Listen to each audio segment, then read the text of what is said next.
On this video I will build a new table for my two computers.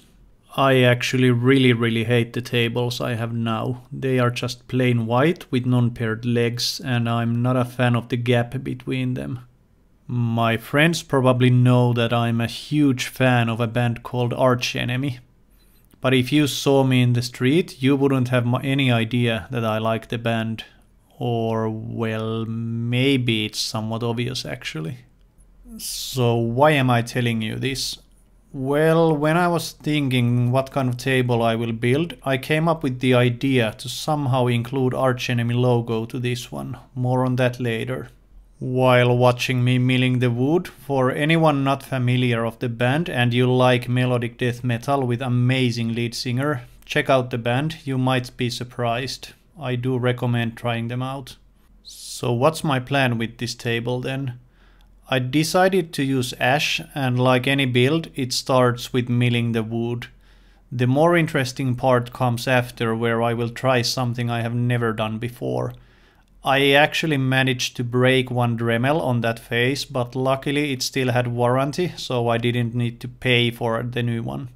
For alignment I decided to use a couple of dominoes, and then it was time to glue the pieces together. Nothing special here, just standard glue up using Titebond 2 and clamping the pieces together. If there are people watching this who also like Arch Enemy, please let me know of any other great bands and recommendations you have.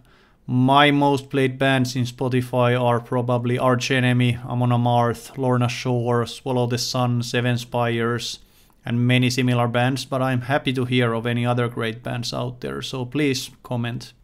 Back to the build. After clamping the pieces together, I needed to figure out how I will actually carve the logo to the table. I don't have a CNC, so that was not an option. I decided to print out the logo on several pieces of paper and then use double-sided tape to attach them to the table and then use a Dremel to carve out the logo so that it's ready for the next phase. And I'm very happy with how it turned out, so if you are interested how it's going to look, you will see very soon. As I mentioned earlier, this is something I've never done before, and I'm sure there are other techniques how to do this. Please let me know in the comments, as I might build something similar in future as well. I already do have a couple of ideas. Having said that, this actually worked out very well, apart from one Dremel breaking up suddenly. Not sure if it was my mistake or if the unit was a faulty one, but I got one replaced from warranty, so no big issues with that one. I was originally thinking that I'll use a small handheld router for this task, but I felt that the Dremel was a better option because at least in my hands it is more accurate for this kind of work. I do have quite a few different bits for Dremel and I used several during carving this logo. They are relatively cheap, so this was also a good opportunity to try them out. After I had carved the edges, I decided to color the areas that I need to remove. It made the job slightly easier because it gave good visibility even though there's quite a bit of dust created during this operation. I didn't calculate how many hours I spent on this, but it took some time to get everything ready for the next phase, which is to fill the carved area with black epoxy so that it stands out nicely in the finalized product. I used a lot of black color to make sure that the epoxy will be very black, because that was the contrast I wanted on the table, and I also wanted to make sure that I cannot see through it at all. I think it's Cam from Blacktail Studio who I've seen using this kind of big syringe sometimes with epoxy. And I figured that it's probably a good tool to use here as well. And it was. It was quite satisfying to do this part. Somehow I always enjoy when I do epoxy pours or watch other people do it on YouTube. Obviously this is slightly different than building, for example, a river table, but still, I actually enjoyed this phase a lot. Something I didn't film, but you can see it here, is that I used white caulk around the carved area to make sure that the epoxy stays where I wanted it to stay. I did overfill the areas on purpose to make sure that if it shrinks during hardening, I will still have enough so that I can continue with sanding the extra off. While the epoxy was drying and hardening, I started working on the table base and legs. I decided to go with tapered legs on a simple structure to support the table. This was actually a quick one, it only took few hours to build. After measuring the legs, the first thing I did was that I used my tapering jig to cut the 4 legs. Using this kind of jig makes life a lot easier because it makes it very easy to do repeated cuts with exactly the same dimensions on all cuts. I'm somewhat of a domino fanboy, so you can see that most of my joinery in this and my other videos are using domino one way or another. Same thing here, I decided to do the first glue up using dominoes, and then when the glue was dry, I built the structure that supports the actual table. Whenever possible, I try to do my glue ups in phases instead of one super difficult multi-phased maximum panic type of approach. I've tried both and you can guess how well it went when I tried to do 2 complex glue up at one go.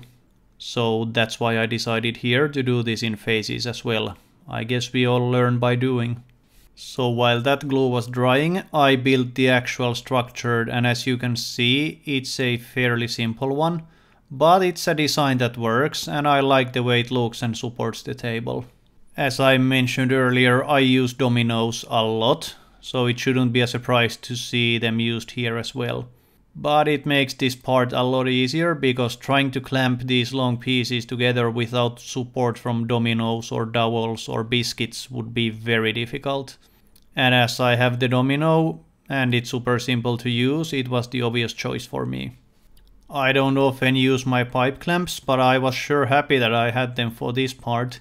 This table base is about 180 centimeters long or 70 inches, so they were and are the only clamps that I have which are long enough for this job. The table is very thick and the base alone would have been strong enough to hold it in place without these extra pieces, but you'll see later why I decided to add them anyway. Now it's time to get back to the interesting part. I was a bit nervous to find out how the logo will look like, and now that the epoxy was dry, it was time to sand the extra off. I probably overdid the overpouring, so sanding the dried epoxy took a while, but with help of some added speed to the video, you don't need to watch me sanding this for 1 hour. I always build my tables oversized, and only at the very last phases of the build I cut them to the final size. That gives some room to adjust things in case something surprising happens during the build.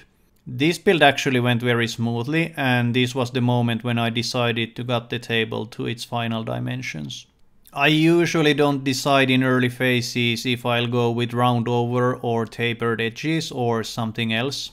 Same thing here, I wasn't really sure until this moment when looking at the table base and the table, and then I decided to go with slightly tapered edge. I did the same thing for the legs and table base as well. Now we are getting very close to final phase and getting the table ready. Obviously there was a lot of sanding, but I'll spare you from the footage. Nothing special on that one, I went up to 180 grit as I usually do with my tables. For the finish I'm using Rubio monocoat for the whole thing. It is my go-to finish since it seems practically impossible to fail with it, and I always go with single coat, even though I know there are several people who do the light sanding and apply the second coat, but I really haven't seen the need for it. With the table finished, this is the last thing to do before I can bring these pieces to my house and replace the ugly tables I have currently. I mentioned earlier that I'll explain later why I decided to add the extra pieces to the table base, and you can see why here. I decided to use Z-clips to attach the table to the base, and having these extra pieces here helped to secure the whole structure very firmly. And now the build is complete, and I have to say I'm very happy with how it turned out. I am not a full-time woodworker, and for my day job I spend a lot of time in Zooms and Teams calls, and now I will have much more functional and beautiful table for doing that. And Arch Enemy simply is one of the best bands out there, so I am very happy with this. If you like the content, I would really appreciate a subscribe and a like, and do let me know if you want to see similar builds in future. See you on the next one.